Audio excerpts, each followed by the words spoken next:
আসসালামু আলাইকুম রহমতুল্লাহ বারকাতুহ। আজকে গুরুত্বপূর্ণ একটি টিপস নিয়ে আপনাদের সামনে উপস্থিত হয়েছি এবং পরীক্ষিত একটি তদবির। যে সমস্ত মা বোনদের শুধু মেয়ে সন্তান হয়, ছেলে সন্তান হয় না, তাদের জন্য এই ভিডিওটি। যাদের শুধু মেয়ে সন্তান হয়, ছেলে সন্তান হয় না, তারা যদি গর্ভধারণের 3 মাস পূর্বে একটি তদবির প্রয়োগ করেন, তাহলে সেই ক্ষেত্রে ছেলে সন্তান হওয়ার সম্ভাবনা রয়েছে। সূরা রদের কিছু অংশ এবং সূরা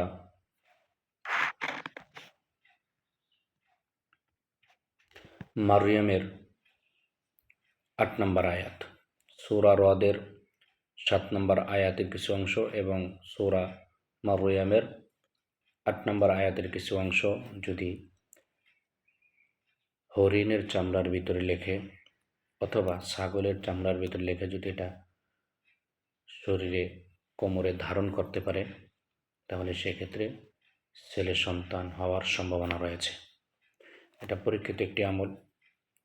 এর আগেও এই তদবির প্রয়োগ করার ফলে ছেলে সন্তানের মা হয়েছে অনেকেই।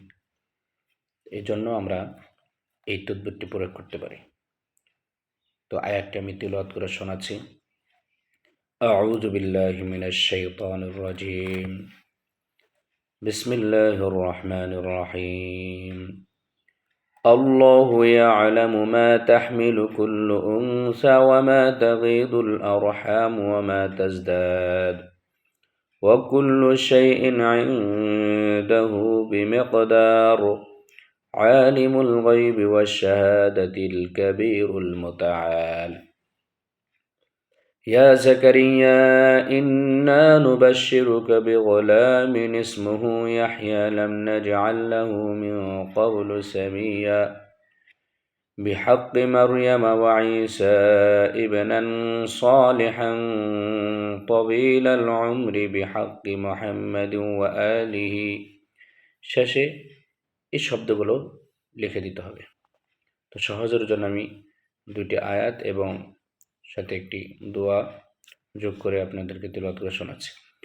الله يعلم ما تحمل كل أنثى وما تغيض الأرحام وما تزداد وكل شيء عنده بمقدار عالم الغيب والشهادة الكبير المتعال. يا زكريا إنا نبشرك بغلام اسمه يحيى لم نجعل له من قبل سميا بحق مريم وعيسى ابنا صالحا طويل العمر بحق محمد وآله।